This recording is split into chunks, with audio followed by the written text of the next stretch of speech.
Tom Milhouse, Fourth Ward. Two items. One is a point of clarification. Tim, you might be able to clarify for me. When the RFP for the search firm identifies one of the tasks to be writing the contract, the employment contract, does that mean that you've given up on the idea of having an at-will city manager? Is that something that has been considered or not? No, they would just, Tom, do the basic contract, but certainly it can be amended and modified and actually drafted in the first instance based upon comments and input from the council. Okay. So no, we haven't given up on anything. There is a statute that governs that, which would have to come into play, but nothing has been given up on or nothing has been agreed to. Okay. So an at-will is still in play? Well, there is, as Tim said, there's a statute that governs the terms, some of the terms and conditions of a city manager. It's in Title 40, and it tells you specifically, what severance, the terms and conditions of severance and things of that nature. I'll tell you what it is, Tom. There's a statute that says that you can basically get rid of a city manager at any time, but you must give him 3 months' salary. Okay. And suspend it for a month because it's entitled to a period, so it's actually 4 months. Right. The process would take a month. Suspend it with that. The second point is when you go into executive session and you come out and you've made a decision in executive session, the public doesn't have an opportunity to comment on that decision. And I think maybe you can change your policy such that the public has the last voice on these types of decisions. Is there a reason why that doesn't happen? Well, typically when we come out of executive session, there aren't a lot of people here. Right.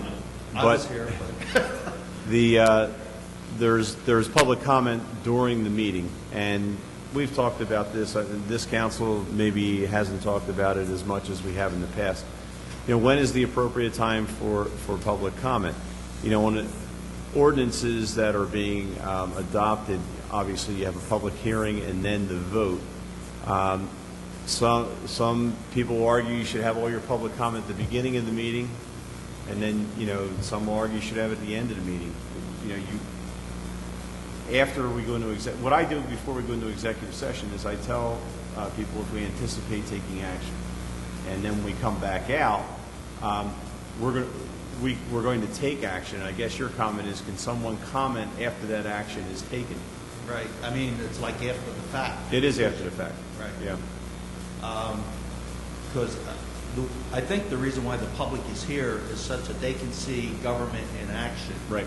So the public doesn't have an opportunity to comment on these decisions when we don't offer public comment after an executive decision is made. I don't know of any bodies that do. Do you do?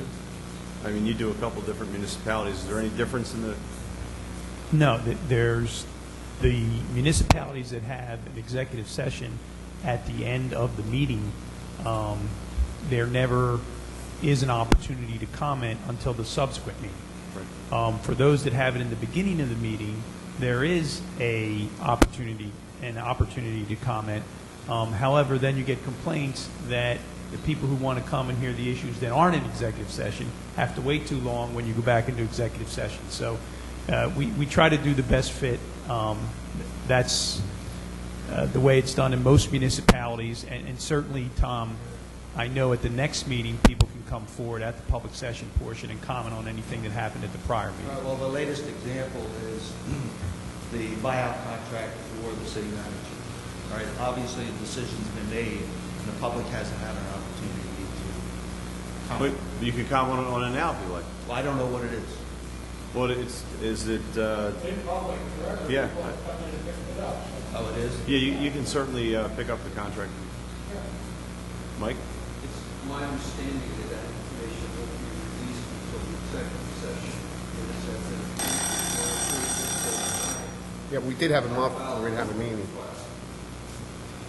We leave So- it out for a while. Decision's already been made, so the public's comments are meaningless at this point. Well, I don't know how the public's comments would be incorporated into the decision in that instance anyway.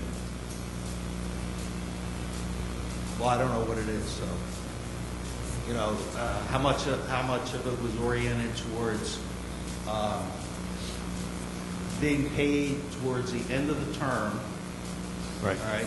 And what is the impact on that, because now you're going to have a replacement for that interim time period. Right.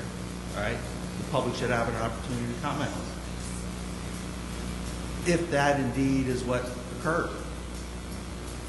I'm not sure I understand what you're asking, but I'm a little concerned. We're not releasing the terms of the contract until the executive session minutes are released? That's the first one. Yeah. Yeah, I know that there's been requests for the executive session, and rightfully, they don't get released until they're approved by Right. you folks. Minutes. As far as requests for the contract, Lynn, I don't know if one has been made or not made.